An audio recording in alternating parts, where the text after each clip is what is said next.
If the householder sent the money with a competent person and remembered that the money was consecrated before the agent reached the storekeeper will have committed Meila when he spends the money. What should he do? He should take a pruta or utensil and he takes a pruta or utensil and says, the consecrated pruta, wherever it is deconsecrated onto this, since consecrated items can be redeemed with money or with items that are worth money.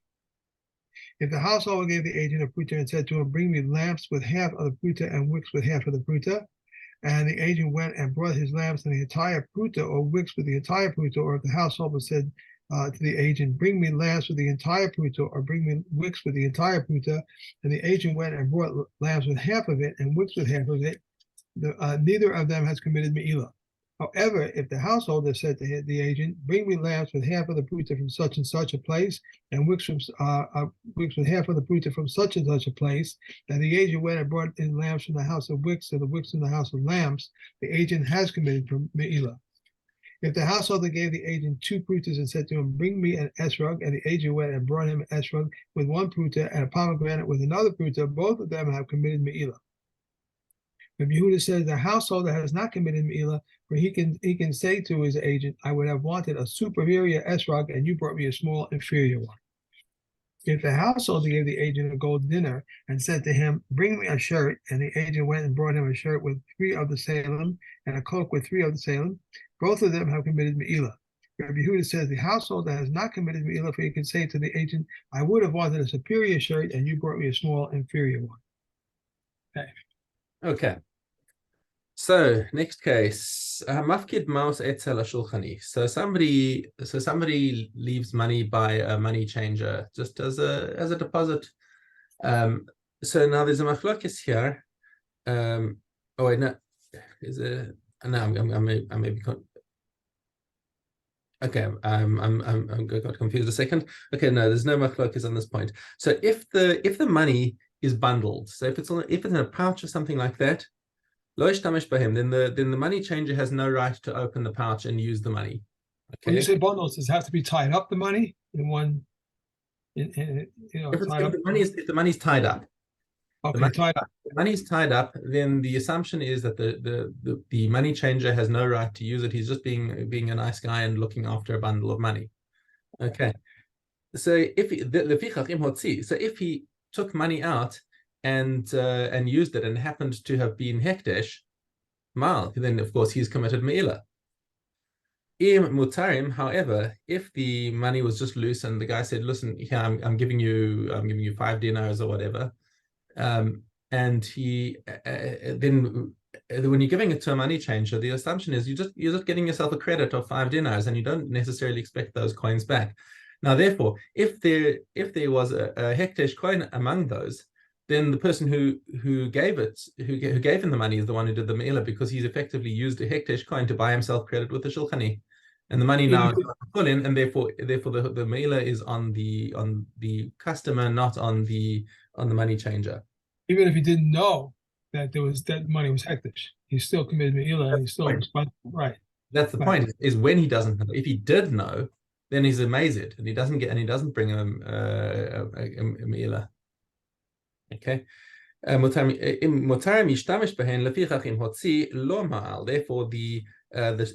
the money changer is not liable for that meila. Right. It's that's the meila. It's not stated explicitly in the Mishnah, but the customer is the one who committed the meila. You would think that the money changer or any storekeeper would say, is any of this money hekdesh? He would ask to find out. Okay, so maybe he would, or maybe he wouldn't. That's not really his business to do that. As long as if the money changer is doing everything right, then as soon as he takes the money from the loose money, that money is for sure. And if there was a matter, it's on the guy who gave it to him. It's not his problem. Not his problem, right? Okay. Yeah. Etzel balabais. Now, what happens if you give money to somebody else, just a friend? Not a businessman. Just you said here 5 dinars. What's now ben kach o ben kach lo yishtamesh bahen. Now that's that's supposed to be something that you're looking after, these particular coins. At least it was in the time of the Mishnah. It may not be, you'd have to see how, this is one of these halachas that's going to follow what's the minhag makom, is that if I say, here, I've got some, I want to go for a swim, will you just look after my money for me, please? So if you give, you could say, okay, he's given me 5 shekels, or 15, let's say 15 shekels he's given me, and now can I go out and buy an ice cream, and I'll just pay him back another 15 shekels from somewhere else, which I'm leaving that as an open question nowadays, whether that would be acceptable, but you can have acceptable things changed over the times. But in the time of the Mishnah, it would be expected that you would just leave those coins, and those are his coins, and I can't just exchange them for other coins. Therefore, if the nifkad goes and takes this money and spends it somewhere else, and it turns out that there was hekdesh among them, he's the one who committed the Meila. So the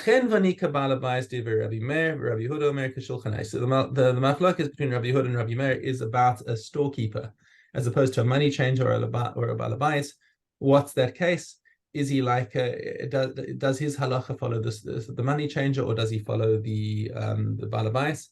So Rabbi Meir says he's like a balabais and he's not allowed to use it. Rabbi Yehuda says he's like a shulchani and he can use it. And typically, as is typical in a machlokes Rabbi Yehuda, Rabbi Meir, we follow Rabbi Yehuda. Okay. Shel hekdesh shenafla letoch hakis. So a guy had his pouch of money, and he had a prut of hekdesh, and he leaves them together on the table, and he comes back and he says to his wife, "Hey, where's that prut of hekdesh that was on the table?" And his wife said, "That was hekdesh. I thought it had fallen out of the pouch. I put it back in the pouch." And he says, "Oh no, what do I do?" Okay, or shamar pruta bekis ze hekdesh. Or let's take another case, which is going to have a similar halacha, where he's got a pouch over here, and he says one pruta in this pouch is hekdesh. Kevin shehotzi es harishona. Now he comes out and he forgets that this has happened to his pouch, and he goes to the shops, and as soon as he takes out his first pruta and spends it somewhere, he's already committed meila, says Rabbi Akiva. Because we suspect that the first one is the one that was hekdesh. No, he's got, once he's spent every last coin in there, then we know he's committed meila. Up until then, we presume that the hekdesh coin is still in there. Modi Rabbi Akiva b'omer pruta min kis ze hekdesh shehu motzi v'holech ad sheyotzi es kol hakis. But he says if you change the wording slightly, he says Rabbi Akiva, if one says as opposed to a pruta in this pouch is consecrated, he says a pruta from this pouch is consecrated. He may continue to spend until he spends the entire pouch. Right, as the implication of his wording, according to the Gemara, he means to say that this pouch shall not be spared from consecration. Right, let not all of this money be spent with some of it going to the temple. So there he agrees that it's all according to the it only goes according to the last one. In that pouch, all the coins are the same. That creates a problem. All the coins look the same. I mean, they weren't as good at minting things as we are nowadays, that they really do look the same. But nonetheless, we're talking about a case where you can't identify the coin. If you could identify it, it wouldn't be a shaila. Right. Okay. So remember, we saw in Chrysos that Rabbi Akiva says that a doubtful commission of Meila also brings us an Asham Taloi. Remember, we saw that in Chrysos? Right. That argument between Rabbi Akiva and Chachamim about the doubtful about doubtful Meila, and that's so he's being consistent with his opinion over here. And Chachamim say you only bring the korban meila when you are certain that you've committed meila. Okay, Hajan alach maseches meila. Okay, let's do one from Tamid. Okay, so B'shloshim makomos haKohanim shomrim b'veis hamikdash. So there are 3 sites where the Kohanim would stand in order to guard the temple. So guarding the temple is a positive command in the Torah. So as it says, there's a pasuk here. Where is it?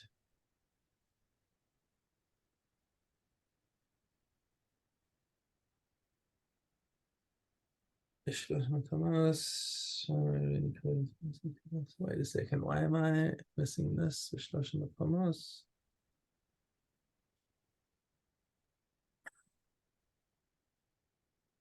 Okay, it's I'm missing something over here. Never mind. Okay, so there's a command in the Torah that says they shall guard the watch of the tent of meeting. Okay, this is the job of the Levium. Okay, and the Mefarshim explained the temple's not guarded to protect it from enemies or thieves or anything. And the gates of the temple were all locked at night, but just for the glory of the temple, just as a royal palace is watched by a ceremonial guard. So, some Mefarshim say that there was always a watch on duty by day and by night. But the Rambam says the mitzvah is to stand guard through the night, but apparently not during the day. There was okay, and in addition to the 3 posts guarded by Kohanim, there were 21 additional posts guarded by the Levium that are listed in Midos. Okay, okay, so the first of these places is in Beis Avtinas. That's the chamber where the incense was manufactured, which is named after the Avtinas family of the Kohanim, who specialized in it. It's not entirely clear where this was situated. But according to Gemara Yerushalmi, this was on the southern wall of the Azara, over the Sharamayim. Okay, the Bavli says that it was doubtful whether the base of Tennis was on the northern or southern side of the Azara. Second site is in Beis HaNitzotz, which is a chamber on the northern side of the Azara, so called because it was kept as a small flame as a permanent source of fire for the Azara. And the third site was in Beis HaMoked. That was another chamber on the northern side of the Azara, east of Beit HaNitzotz, which is called that because the place of the hearth, Beit HaMoked is a hearth, because there was always a large fire burning in it to warm the Kohanim who were walking barefoot on the marble floor of the Azara and were permitted to wear one thin garment. So according to some Mefarshim, this is the fire that warmed the Kohanim after their immersion in the mikveh. So yeah, it could... as we know from living here, most of the year it's pretty warm, but during winter, if you're a Kohen walking barefoot with a thin, with the only clothes you're wearing are your big day kahuna, it can get cold. Okay. Always amazed how it's warmer outside than inside. Because of the stone, I guess, the stone of the buildings. Yeah. Beis Avtinas or Beis HaNitzotz hayu alios. So Beis Avtinas, and so these were there were balconies. Beis Avtinas was built over the water gate on the southern side, and the Mishna refers to a portico in the northern wall of the Azara called HaNitzotz Gate, above which was built the Beis HaNitzotz where the Kohanim stood guard. Okay. Also a place where young people watched. They were guarding. Also, wasn't there another place? Yeah, well, this is right here. This is the very next sentence in the Mishnah, and the youngsters, right? Oh, the youngsters. I'm sorry. And so the Kohanim who were too young to perform the avoda would stand out there on these balconies. The term Rovim, and it derives from the Aramaic Ravi, which is for a child. Ravi, which okay. Then so Rovim Hashomim Sham. Beis HaMoked Kippah. So the Beis HaMoked was not a balcony like the others, but it was a structure with a dome over it. The Ubais Gadol Haya. It was a large building, Mukaf Rovadim Shal Even, and it was surrounded by stone slabs, platforms of hewn stone jutting out of the walls inside the Beis HaMoked on several levels, with narrow platforms on top and the wide ones on the bottom, resembling a staircase. Okay, the Ziknei Beis Av Yishanim Sham, and so the elders of the Beis Av, in other words, the family of Kohanim who would be serving next day, would sleep there. And they would keep the keys of the Azaria in their hands, so they would make sure that nobody used them without their permission. As you just to remind you about the base of the whole body of Kohanim was divided into those 24 mishmaros, okay, each of which would serve in the temple in turn for 1 week. And some commentators subdivided each mishmar into 6 batei av, one for each weekday, with the entire mishmar serving on Shabbos. Others into 7 batei av, one of which served exclusively on Shabbos. Okay. Upirche Kohanim, so the young Kohanim, ish kisto va'aretz. So they would all roll up their clothes and put them on the ground. Wait, each with his action. No, kisto is his cushion. They would each have a cushion on the ground. So I thought it was clothes, but maybe not. So that they would be ready to serve at daybreak. Okay. They would sleep in their clothes. Yeah. Lo hayu yeshenim b'bigdei kodesh ela poshtin umekaplin. They would take they wouldn't sleep in the bigdei kodesh. That's for sure not. Rather, they would take off their bigdei kahuna and fold them up and menichem osam tachas roshein. And yeah, so I was right. They did fold up their clothes and put them under their heads. They would sleep in regular civilian clothes. Era keri le'echad mehen. Now, what happens if one of them has becomes a balkeri overnight? So he's sitting in the Kodesh area. What has he got to do? He's got to get out quickly. So there was a tunnel that would that went out underneath, that wasn't in the Kodesh. Okay, so this tunnel would go out underneath the bira, which is a part of the temple. Okay, Veneros dolkin mikana. Of course, they had that. Torches on the walls so that they could have the light through there. And they would get to the mikveh. Umedura haisasham, and there was a bonfire there to keep them warm. Okay, Umedura haisasham. Ubeis kisei shel kavod, and they call it the kisei shel kavod, a chair of dignity, which is a euphemism for a toilet. And this is the dignity of it. If he found it locked, then he knows that there's somebody in there. Okay, and if it's open, then he knows that he can't walk in. So basically, what we're saying over here is there were locks on the toilet doors. So nobody's going to be intruded on while he's doing his business. Yarad v'taval. If he went down to the mikveh and immersed alav and istapag, he would get out and dry himself and ischamim keneged hamadura, and he would warm himself up again, because presumably this is not a heated mikveh. So I don't know if you've ever been to these like regular spring, these springs, spring mikvahs. They are cold. You go to Svat, the mikveh of the Ari. That is a seriously cold mikveh. Yes. You went in there? You went to that? I've been there. I never went into that mikveh. Yeah. Okay. So you come out and you warm yourself up again by the bonfire. He would come back and sit with his fellow kohanim. So he would wait until the gates were opened in the morning, and he would have to leave the temple, of course, and walk away, because even after going to mikveh, he's still a tul yom, and he can't do the avodah that day. He's got to wait until Harev Shemesh, and then he can come back the next day to do the avodah. Okay, and that is one Mishnah from Tamid. Let's go back to Meila. I'm sorry, which you said? You said I said Meila. Oh, back to Meila. That's right. Yes. Got base tests. Okay. The comments, the Levona, the Kataris, and the Mikvah of Kohanim, the Mikvah of the anointed Kohen, and the libation Mikvah are subject to Meila from when they are consecrated. Once they're consecrated in a sacred service vessel, they become prepared to be disqualified through contact with the Tel Yom, contact with the Mechusa Kippurim, or through remaining past their time. One is liable on their account for Nosa or for Tameh, but pickle does not apply to them. This is the general rule. Any sacrificial item that is permitters, one is not liable on his account for pickle, Nosa, or Tameh until his permitters have been offered. Any sacrificial item does not have a permitters. As soon as it is consecrated in the sacred service vessel, one is liable on its account for Nosa or for Tameh, but pickle does not apply to it. The offspring of a katos, the tomorrow of a katos, and the katos whose owners have died are left to die.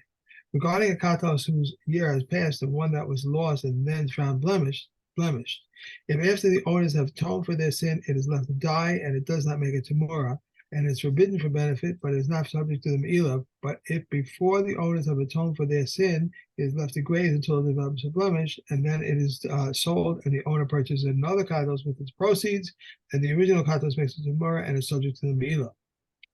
Regarding one who sets aside money for his nazirus, the money is not permitted for benefit, but is not subject to Meila, since all the money is fit to be brought as a shlomen.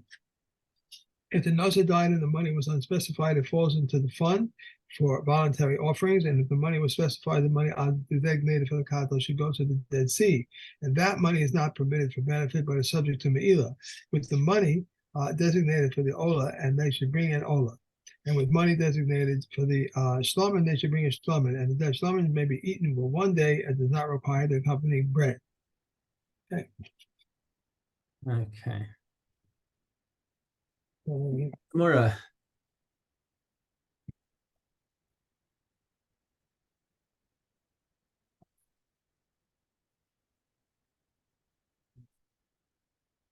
All people can make a tamora, both men and women. This is not to say that one is permitted to perform a tamora act. Rather, if he did perform a tamora act, it is effective and he receives 40 lashes. Kohanim can make a tamora with offerings of their own, and Yisraelim can make a tamora with offerings of their own. However, Kohanim cannot make a tamora with katas, with an asham or the bakor. Rabbi Yochanan ben Nori said, but why can't the Kohen not make a tamora with a bakor? Rabbi Akiva said to him, a katos and an asham are gifts to the Kohen, and a bakor is a gift to the Kohen. Just like Kohanim cannot make a tamora with a katos or an asham, so too we should not be able to make a tamora with a bakor. With a bakor. Rabbi Yochanan ben Nori said to Rabbi Akiva, what difference does it make to me that the Kohen cannot make a tamora with a katos or an asham, in which the Kohen receives no rights during the animal's lifetime? Will you say the same with regard to a bakor, in which the Kohanim do receive rights during his lifetime? Rabbi Akiva said to him, but it has already been stated then, and a substitute shall be holy. Where did sanctity devolve upon the original sacrifice? In the owner's home, in the owner's house, so too a tamora act is effective only when the original offering is in the owner's house. We can make a tamora from cattle to animals of the flocks, and from animals of the flocks to cattle, from sheep to goats, from goats to sheep, from males to females, and females to male, from unblemished animals to blemished animals, and from blemished animals to unblemished animals. For it is stated, he shall not exchange it, nor shall he substitute it, whether good or for bad for good. What is the case for good for bad? A case of blemished animals is consecration to precede their blemish. What can make a tamora by substituting one unconsecrated animal for two consecrated animals, and two for one, and even by substituting one for 100 and 100 for one? Reb Shimon says one cannot make a tamora except one for one, for it is stated then it and its substitute shall be holy, just as it is a single animal, so too a substitute is a single animal. Okay. Yeah, and we are on to one more. Yeah. Really? Yeah, Gimel as well. Fine. Here we go.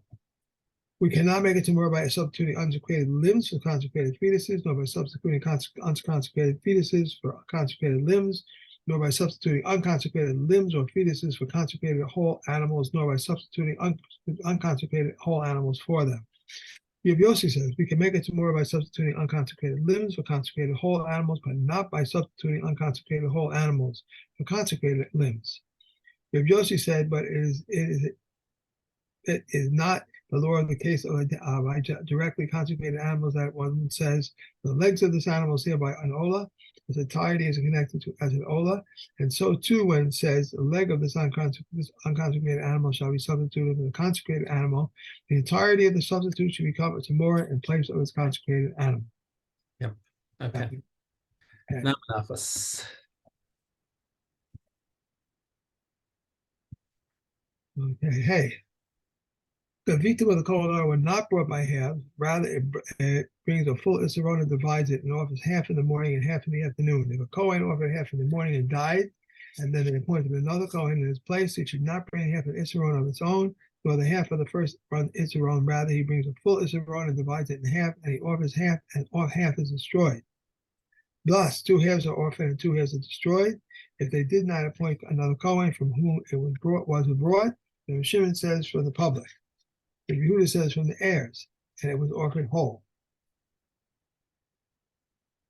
All milk offerings are brought as matzah, except for the leavened bread of the Totoda offering and the shtei lechem, which are brought leavened. The Meila says he abstracts sourdough from them, from within themselves, and leavens them. The Yehuda says this too is not preferred. Rather, he brings sourdough, places it within the measure, and then fills the measure. They said to him, "This too will be deficient or excessive." All milk offerings were kneaded with lukewarm water, and one guards them from becoming leavened. If its remainder became leavened, it transfers a prohibition, as is written, "Any milk offering which you shall offer to Hashem shall not be made leavened," and they are liable for its kneading, its arrangement, and for its baking. Okay.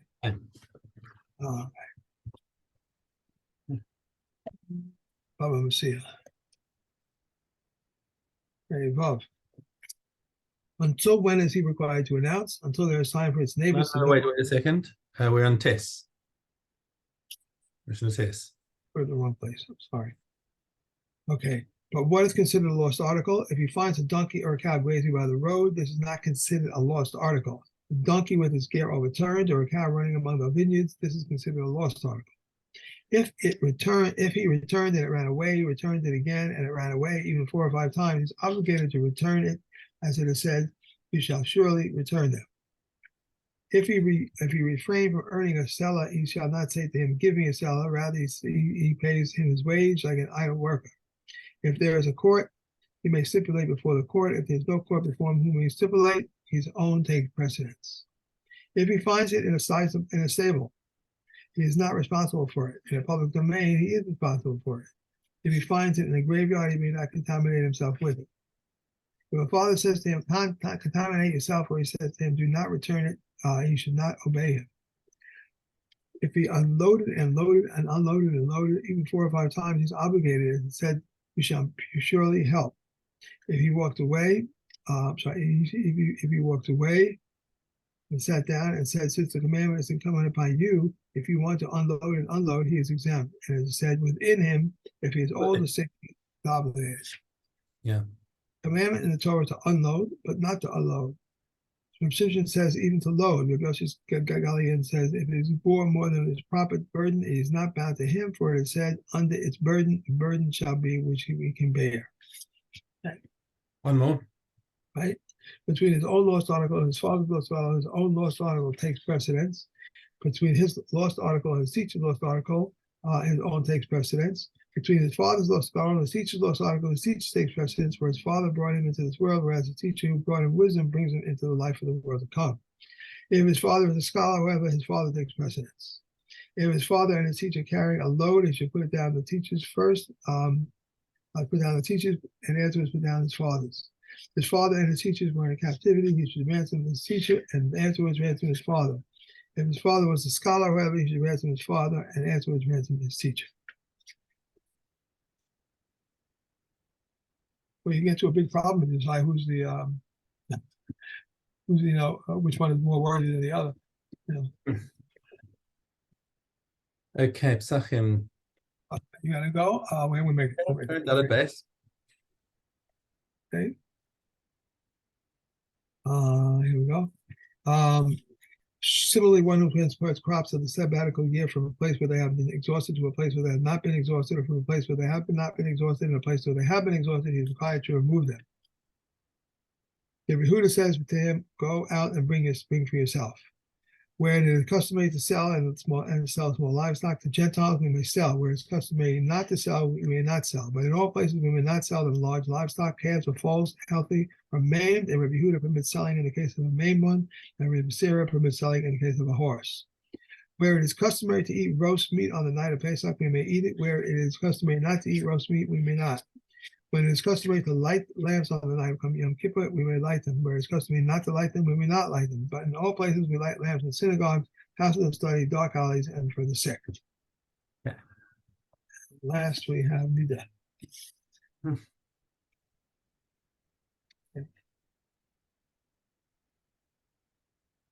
Definitely. A woman who was attending to her needs and saw blood, where Meila says if she was standing, she is tummy. If she was sitting, she is tahu.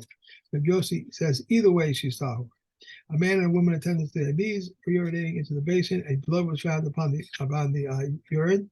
If Yossi was her tahu, but rather choose him her tummy, since it is not normal for a man to discharge blood.